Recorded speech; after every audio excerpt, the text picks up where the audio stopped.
মিনা মায়ের নামে অভিযোগ করছে, মিনার নামে মায়া অভিযোগ করছে। পরশের মুখে হতাশা ক্রমশ বাড়ছে। পরশ নীরবে এই হতাশাগুলো বয়ে বেড়াচ্ছে। তার চোখে মুখে বিতৃষ্ণা স্পষ্ট। পরশের বেডরুম, রাতের নীরবতা। পরশ একটি চেয়ারে বসে আনমনে কিছু ভাবছে। তার হাতে একটি কলম এবং একটি সাদা কাগজ। পরশকে বিষণ্ণভাবে কলম ধরতে দেখা গেল। সে সাদা কাগজটিতে লিখল, তোমরা শান্তিতে থেকো।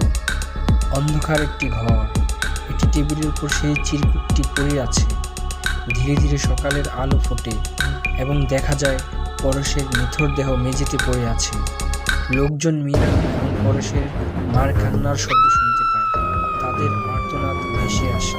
এভাবেই একটি সুখী সংসারের স্বপ্ন শেষ হয়ে গেল। প্রতিদিনের তিক্ততা আর কলহ কেড়ে নিল একটি তরতাজা প্রাণ।